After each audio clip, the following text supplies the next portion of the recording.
Until now, somebody asked me to narrate the history of my country's leadership, which some of us, when growing up, would consider basic current affairs. At this point, if I had not done the research I did in the last week, I wouldn't know how to go about telling that story. I'll mix it up somewhere. But I open my eyes to see why we are the way we are in a lot of ways in this country. This life is in cycles. Like almost everything that has happened before will happen again if you give it time. So the history of this country, from the beginning, these British people that colonized us, they found different personalities when they came to this country, when they came around this region. Normally, all of us would be living here as neighbors. Lagos people have always been neighbors to Benin people for hundreds of years, if not thousands of years. Like, this settlement has always been here. And these people have always been around each other. But when these people came and colonized us, they could see from outside and identify the different characteristics of the different people from different regions. And this characteristic, I believe, comes from their ideology, like their leadership system. The Igbo people, our leadership system is usually community, like we try to involve everybody, There's always some kind of town hall meeting to always discuss issues. Even if there's Igwe and there's Council of Chiefs, the decision making was pretty much needing to have a consensus. In the Hausa land, their leadership system is usually very, very closely tied with their religious system. So the imams are usually the head of the community, And so there is much more dedication to the leadership. You hardly see people question things, The Hausa man doesn't question his God like some Christians will question their God, They don't question, there's a strict respect and honor for hierarchy like that. And they're very compliant. The Yoruba man, I think, is somewhere in between those two. Now I see it like this, that it was a good idea to amalgamate everybody, because now the resources are spread across the country. But in this Hausa region, if you make that alone a country, there are not many resources there, although the people are compliant. But it's going to be a landlocked country, But if we capture the whole region down to the sea, we could tap this thing from here, and then these people will be majority in the country over these other ones. Even if it's these other ones that have the resources, these people are more compliant, so they will be working closer with us and have much more power over the whole region if we capture the whole region. Sounds like a good plan in my head, and that's why they amalgamated us, made us one country. But by default, this is what happened now. People who led the country are Ahmadu Bello, Tafawa Balewa, and these are people that were already dealing with the British people before independence. So independence was mostly spurred by people that were educated, like Igbo and Yoruba people, Obafemi Awolowo and Nnamdi Azikiwe them. So even when they were fighting for independence, the Hausa elites were not fighting as well. The only reason they stood back or stood behind it was because the freedom fighters, the independence fighters, agreed that the political structure, even after getting independence, they will maintain it. They will not change the political structure. The laws, everything will still there. And that's why they went on with it. So after granting them independence, Nnamdi Azikiwe, the same ceremonial president, I don't think he ruled the country, like had policies and things. Like, you don't hear his name like he did anything, Anyway, it's the Prime Minister that was running the country. British standard, Prime Minister Tafawa Balewa, and then we had like Northern Premier Ahmadu Bello, and then somebody from the East and the West, like that Premier. But then there's a party system now at this point. They had parties, but the thing is that we already split from that time. NCNC was Nnamdi Azikiwe's party, and that's like, everybody knew that was like the party for the Igbo people. There was now MPC, which is the party for the Hausa people. That's the Tafawa Balewa's party. The current Prime Minister, and that was his party. And that's Hausa people's party. And then there was another one again that was considered Yoruba people's party, and the leader of the party too, Yoruba man. Now, this is before 1970. This is like in the same decade of our independence, so that is how we were split already. So there was no point. where you say everybody in this country was one Nigeria at any point in time ever. But they're not giving birth to you or me at this point in time. Now, over time, with this MPC in power, it's now looking like there's corruption, or that people are doing backdoor deals with foreign governments, and the country is not really benefiting from the government and the independence that we gained, And then there's this power imbalance because the Hausa man is like the person in power, and so they were filling up the positions in different places. And normally now, as per amalgamation has happened, independence has happened, which means all of us now that these British people put together, we've now become one country. Igbo people started to move out into, like, people from the south started to move, especially Igbo people started to migrate towards outside the country to go and look for like opportunities. What does the country have to offer? And things, as it's from that thing I said about ideology, how Igbo people used to value this hustle spirit, like this making it yourself, getting it yourself. A man finding wealth is something that they really value and they respect. In the north, it's probably not that kind of thing. In the north, it's probably a man who is very compliant, a man who will die for his religion. That kind of thing is what they respect in the north. So you see, these ideology differences led us to even behave differently as we got independence. And so you will set out to start filling other parts of the country. But see where you will know there's this audio clip I'm going to play of that Northern Premier Ahmadu Bello saying something about how he wants the country to be run. Well, the Igbos are more or less the type of people whose desire is mainly to dominate everybody. If they go to a village, to a town, they want to monopolize everything in that area. If you put them in a labor camp as a laborer, within a year they will try to emerge as headman of that camp, and so on. Because you can see from our northernization policy that in 1952, when I came here, there weren't 10 northerners in our civil service here.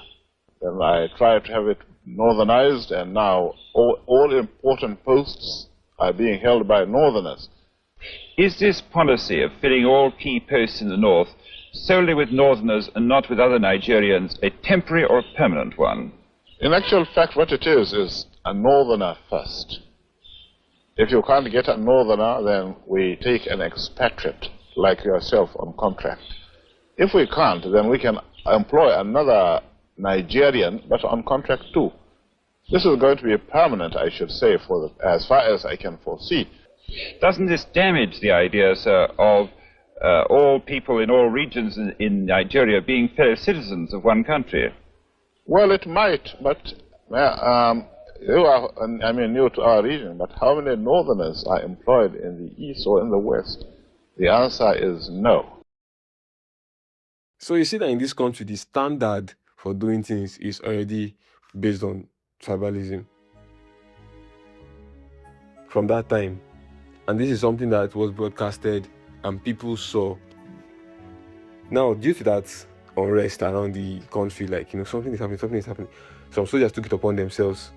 Major Chinedu, what was his name again, Seth? Major Kaduna Nziogu, Kaduna Nziogu, organized a coup and targeted all these premiers, not Osha. So there's this guy they call Ifejuna. He's top instrumental in our civil war. That Ifejuna guy and this Nziogu and some other soldiers planned a coup carefully. So in that coup, Tafawa Balewa, they killed him. Ahmadu Bello, this one I just spoke in this audio, they killed him. Then there's this Edo guy that was Minister for Finance also, that they say was incredibly corrupt. One Edo guy too, they killed him in that coup. And they're going to take over the country as per military based on that whole thing. But problem now, conveniently, Nnamdi Azikiwe was out on holiday when they were taking over the country like this, And then the Eastern Premier too, they did not kill him. Now the soldiers that led this coup, it's not just Igbo soldiers. So that Kaduna Nziogu was Igbo, Ifejina was Igbo. Their third in command, or the third one in the crew, Ademoyega, was a Yoruba man. And then a lot of the foot soldiers they used were Hausa guys too, because the recruitment in the army was largely Hausa people. There was a quota, I don't know about now. And so these guys, they're the ones that carried out that coup. And then Aguiyi Ironsi was JOC, was leading the Nigerian army. So these people were not acting on behalf of the Nigerian army. Aguiyi Ironsi, who was just the Nigerian army, now collected the coup, like he started moving out because he heard something was wrong. So the places where these Nzogu people, they've already killed Tafawa Balewa, they've already killed Ahmadu Bello, they've already killed this other guy, that's Minister of Finance, that Edo man, very corrupt. They've already killed these people and they stationed people in strategic points. So he wants to go there with men and go and dismantle them, tell them to go back to their bar because he's higher than them in rank, you get. And he's the GOC, like he's the Oga Patapata, so some of them were even starstruck to see him. So it didn't take too much effort for that coup to fail, and then he eventually captured and arrested everybody that was involved, including that Major Kaduna. Even one, that Ifejina, fled to Ghana. Ghanaian president accepted him. After they arrested all his friends, he came back to Nigeria and they arrested him too. Now, the problem, Aguiyi Ironsi is an Igbo man, you get. And so he became head of state after this. Now he became head of state. So Nigerian army, that's how Nigerian army took over the country. Now, as Aguiyi Ironsi is head of state, he now made one decision. They call them decrees. Now, when military government pass something into law, it's a decree. I remember my father taught me this thing. That was a decree. So that was something they call the unification decree. Unification decree was an attempt at nationalizing the civil service. So civil service now is the federal government that will be, how do I say it? You can work in. What I mean is, as a civil servant, you have jurisdiction to work in any local government in any part of the country, which means Igbo people can work as civil servants in the north and vice versa, and all around the country for everybody that is called Nigeria.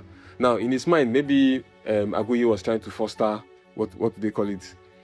Nationalism now. Let us be mixing as a people. Maybe that was his idea of doing it, but his decree, military man, he will not have to explain that to anybody. I imagine that's what he thought. But the Hausa people took it another way. Because remember, the Hausa people were the ones in power. Tafawa Balewa, Ahmadu Bello, they were the ones in power when this Igbo Major Nzogu came and killed those people. You get? I wanted to take power. And then now, Aguiyi Ironsi and Igbo man still is in power. So I think they kind of saw it as, his plan work. These people just did us, they play us tally. They saw it like that. And so they were upset. Because now it also means that Igbo people will be migrating into the north and taking northern jobs. And if you go back to what Ahmadu Bello was saying, they doesn't like that, you get. It's always, they want to have the discretion to employ their own person over anybody else.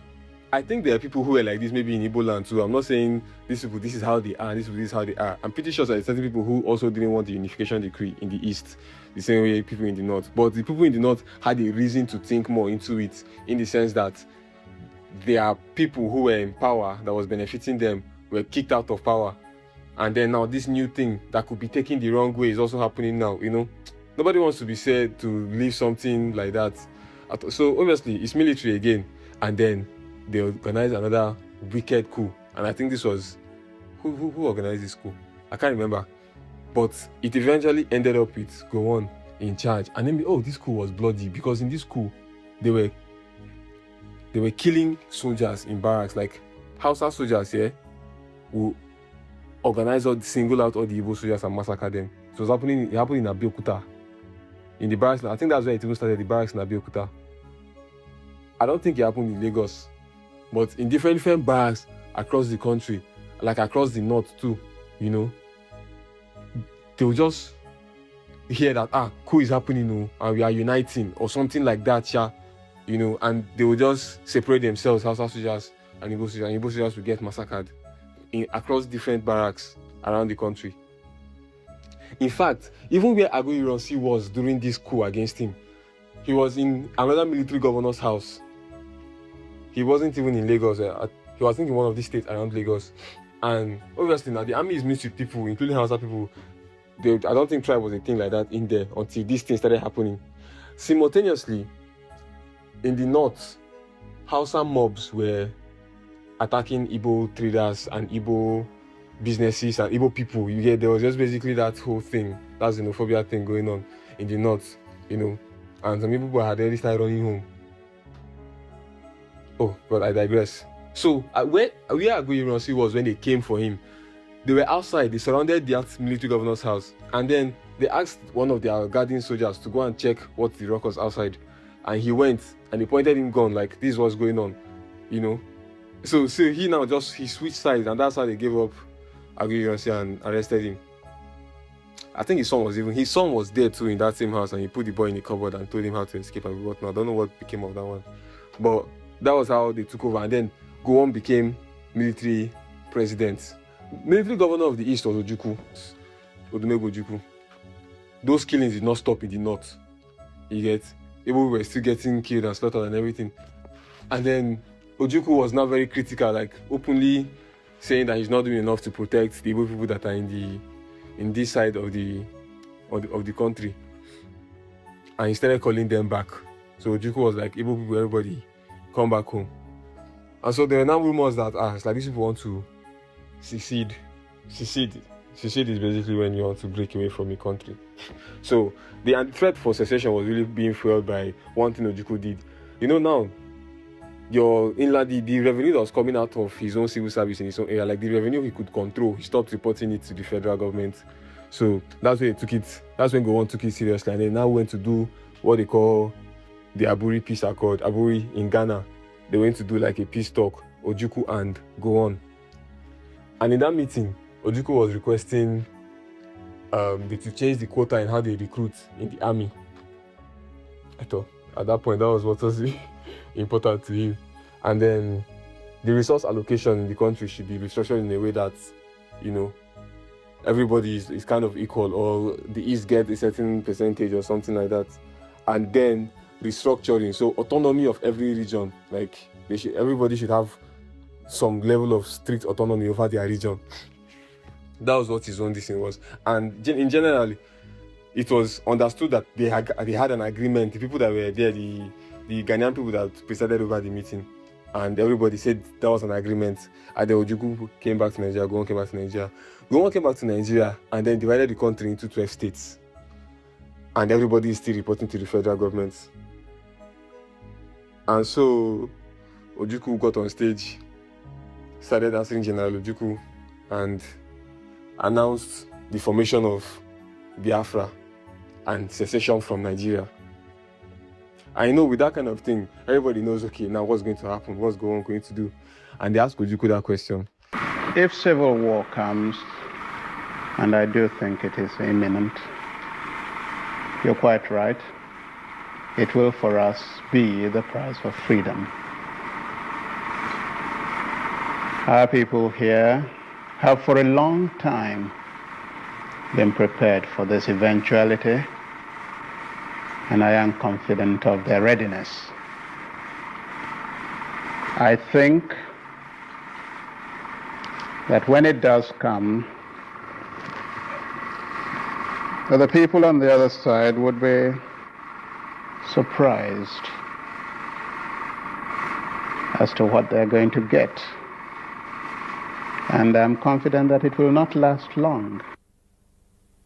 And obviously, Nigeria/Gowon declared war on Biafra and started attacking and wanting to take the country back, take the country, you know. And as this happened too, any Igbo person that was still stuck outside at this point was basically a gunner, you know. And so the war happened, yeah, and as Ojukwu said, they were surprised as to what they got, because they thought it was going to last like a very short period, because Biafra didn't have an army, they didn't have a leader except Ojukwu. But what happened was that, you see those their Ifeanyi, those their Kadunans, those who that planned that first coup, Ojukwu went and released them from all the prisons that he had access to. All of them were inside, and luckily I think all of them were inside prisons in the east. And so that's where they locked them. And then he released all of them and they started training. So it was the Nigerian army Biafran army was volunteers, like young men volunteers. Even my uncle fought the Biafran army. Then goes, it is for you. I'll bring your story to the podcast one day. And he was even shot in the leg, I think, at some point. So this was what was happening now. War had already started. And then because of this reinforcement we had, the Biafran people too, I say we, God, please, on Nigeria. So the Biafran people were fighting back. And they also had support from France, but it was not casted at the time. It was a bit hush-hush.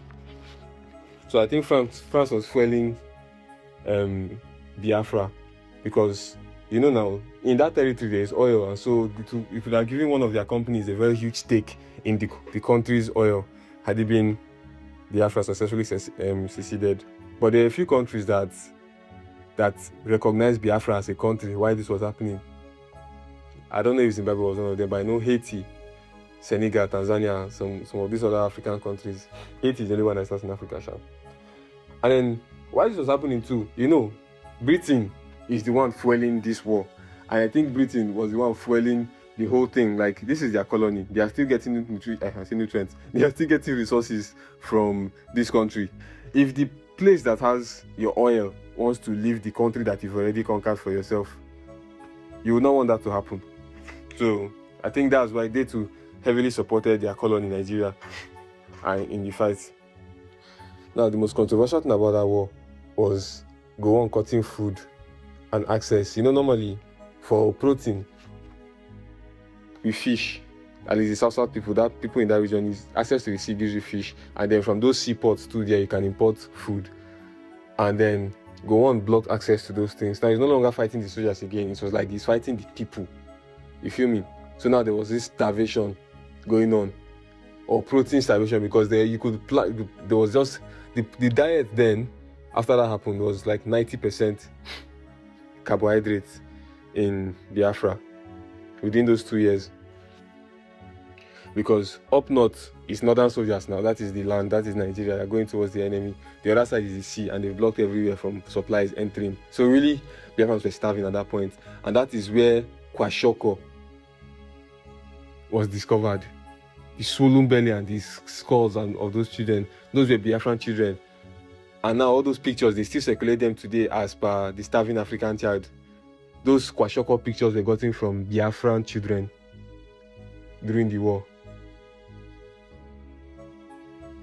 That went on for a long time, and they thought, okay, maybe in their mind they thought it was going to be a shock thing. They wouldn't believe that their people will be starving, or they will be starving at this point because of the war, So maybe Ojukwu will surrender or something, but he did not surrender. People were still fighting, and I think something that he was not doing right was the rumors that Ojukwu was lying. You get on the radio when he's addressing the Biafran people, he will be announcing false victories and false battles that the Biafran army has won, so that they will keep up hope. And some boys were still enlisting in the army. If you watch Half of a Yellow Sun, you will know now. Half of a Yellow Sun, the movie, you see John Boy there, or if you read the book, you know that the houseboy had to also go to war. That's a movie of a love story during that Biafra period. So maybe you should watch it again after listening to this episode, or read the book again. And people get the book is better. I don't know, man. I don't know. I've never read a book and watched the movie at the same time before. I've read Americana. They've not made a movie about it. I watched Half of a Yellow Sun. I've not read the book. I won't read the book. I've seen the movie. I know the story. So with the French support and the resilience and the hope from the first victory, they kept fighting through that starvation. But what ended the war was, what even happened, Seth? They started protesting because of those images now started coming out into the world. They started people in the international community started protesting now, what's happening, leave Biafra alone, blah blah blah. And then this France thing now casted too, that France was supporting and funding Biafra because they could get some benefit out of it, and people started protesting against France too. One American boy burnt himself in front of UN office, set himself on fire. God, I wrote his name down somewhere. Let me say his name. Bruce Mayrock. He was 20 years old. Bruce Mayrock set himself on fire and died the next day when he was protesting. So I don't know what this caused, but at that period, America, Britain, everybody, they just said, let's finish this thing once and for all. Meanwhile, Murtala Mohammed is a useless commander. Murtala Mohammed lost more than 18,000 Nigerian men to Biafran soldiers due to just reckless commanding. He disobeyed Gowon's order and go and take like 5,000 men to go and die. He will do it again. Crazy. So that final battle was led by Obasanjo. Obasanjo is the commander of that final attack that eventually took Owerri and Uli, the last stronghold that Biafra had. Ojukwu went on exile and left Philip Effiong. His second in command was Effiong is from which state again, Seth? But from that region. And so Ojukwu ran to Ivory Coast. And then Philip F. Young negotiated the terms of the Biafran surrender. And then that was how, that whole Biafran Republic was decimated. And this is how Gowon announced it to the country. The so-called rising sun of Biafra is set forever. It will be a great disservice for anyone to continue to use the word Biafra to refer to any part of the East Central state of Nigeria. The tragic chapter of violence is just ended. We are at the dawn of national reconciliation. Once again, we have an opportunity to build a new nation. In my own words, plaster over wound. Nelson Mandela had one quote. He said, in the end, reconciliation is a spiritual process which requires more than just a legal framework. It has to happen in the hearts and minds of people. Now, I just want to remind you, I was not born when this happened. You were not born when this happened. But you see that it has seeped down to us. Whatever it is that the country was feeling against each other based on the different things that the different tribes have done with tribal motives. Because when there is a war going on, even the people, even Nigeria, their citizens were hearing me because their country is fighting war. In fact, Biafran soldiers also attacked like the Midwest, like Benue people, those kind of people in that area. I don't know if it's Benue people, let me not say what I don't know. But regions that were not Biafra, while the Nigerian army was attacking them, one of their strategies was to enter like another part of Nigeria and also start attacking that area, So imagine the small feud that the people in those areas will have against Igbo people. And all of this is coming as a result of one colonial master's selfish interest in forcing people together without making any effort to make sure they get along. Just doing the best thing that retains control of these resources. I've said it before on the podcast. Everybody has the interest of the community at heart until it starts messing with their money. Once somebody's money is involved, forget it. If you want to know what is driving somebody, ask what is the concern of that thing with money. Whatever way I'm making the sentence. To mitigate the effects of the war, Obafemi Awolowo, who was Minister of Finance or something like that then, issued every Igbo person 20 naira, regardless of how much you had before. And obviously, the people who converted the Nigerian currency to Biafran currency, they refused to convert it back because Biafran currency is useless. So you can say, okay, inflation purposes. But they refused. Biafran currency was useless. So if you have Biafran currency, you didn't have money. And then if you had money in the bank also, forget it. You are starting with 20 naira.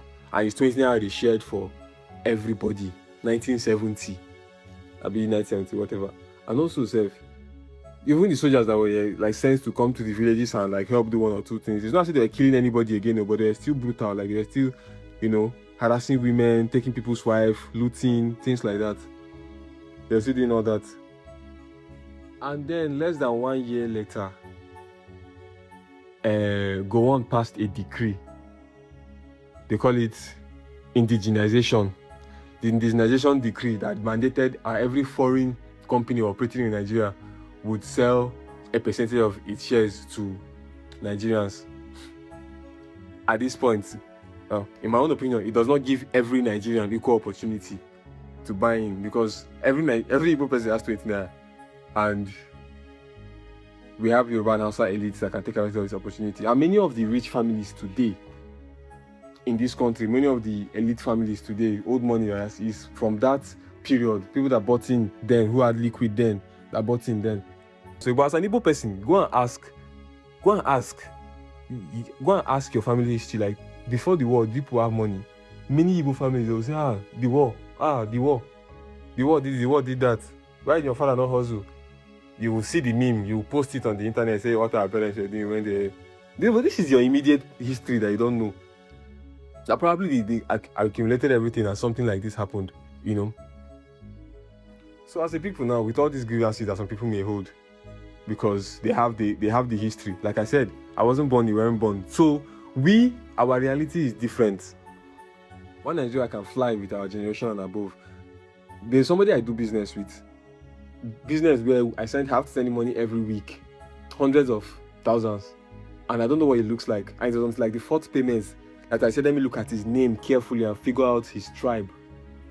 That's how much most of us don't see tribe, except the ones that, the hate. You see, whatever grievance is coming from every part of the country over any part of the country, if you breed it into your children, even if it's diluting, see, it's diluting now. The hate the Hausa man had for the Igbo man in 1966, the average Hausa man for the average Igbo in 1966 is not the same now. Now there's absolutely no hate. The average Igbo man, the average Hausa, they don't care about all that stuff. You get, if you bring money, let's do it together, But some people pass that thing down. So even if it's diluted, it's still here in some places. And there's been no coordinated national effort, because this is a mess that the British has left us with, for their own selfish interest. Can you fight that? It's going to be a long journey, even if that might be the best thing to do. Like, you release your shackles from your oppressors. I don't even know if it's US or UK that's our oppressor now. US is pretty, has their tentacles on us. I don't know about this geopolitics thing like that. I wish I did. I will. But as a nation, as it left us with a mess, I think we should have like a coordinated effort at fixing the mess. And any set of people can cohabit, even if deep down you may argue that they don't have to. Because you see, in Europe, between 1960 and now, how many new countries have been formed in Europe? Lithuania, Slovakia, Luxembourg, all these countries, some of them are new. Like, some of them are very new, and there was no fight. Because nobody is colonizing them and seeing an ulterior motive for himself. It was the people that had an agreement between themselves, no third-party puppet master. But in Nigeria or in Africa itself, if there seems to be some kind of it's a problem. You cannot have you jumble 20 tribes into one and then celebrate diverse ethnicity. Like there's some statistical advantage to it. But we can form a statistical advantage if we actually recognize and are actually proud of the diverse ethnicity, because at this point they are still in the indoctrination phase of diverse ethnicity as a medal, unless you are daft. But as a medal, if they are still trying to indoctrinate it, I don't think anybody really gives into that bullshit. But to celebrate diverse ethnicity, it has to be in the background. So nationalism has to come forward. Like, people should be represented as Nigerians, no Northern Nigeria, no, because at this point, if we were a nationalist country, Nigerians should have a look. But here, we still have Hausa people looking a certain way. What I'm trying to say is, had it been there was crossbreeding from 1960 till now, where we're actually together, allowing marriages, because I'm saying this hate this hate is something that has always been there. So we are coexisting, but they're not letting, when it comes to marriage now, you see everybody starts getting touchy. But even we had breeded from 1960 till now, our current generation would have a lot of people with what we call the Nigerian face, because now the country has mixed, and then there's this new staple of the mixture. Now Darwinian, this thing, we would look a certain way because we've all mixed now to have an identity as a people. But we don't have that. We are still very, very diverse, and there's still no effort in making us like that. No effort. For example, what can we do? Citizenship of each state. This is one idea, because it might be sounding counterproductive, but what I mean is, if somebody has lived in Lagos State for 10 years and have contributed to the state, has been an asset, he should be granted citizenship. A Hausa man that has served in Abia should be able to be called an Abia citizen and have Abia citizenship rights because of that. That way you can now meet a Hausa person that is from Ebonyi, and it might be something, or it may be a very, very light-hearted something in the country. It may be a source of fun, maybe, but it's something that promotes national identity, and then all of us are Nigerians at the end of the day. Another obvious thing is what we've actually discussed in government is restructuring. Restructuring. You see all the way all those regions are, just give every region a significant amount of autonomy. Yes, and then deal with only issues that affect everybody as a nation. As the federal government deal with what affects the country as a nation, but in terms of the running of the people and everything else, let the regions handle it themselves. Just restructure power, don't concentrate it, disperse power. But your puppet master will not agree. Because now he needs more strings. And who wants to work with more strings when they have one effective one? Tinubu. Next week, I'm going to cover what happened from the Civil War ending until independence. So let's meet next Monday. I love you guys. Bye-bye.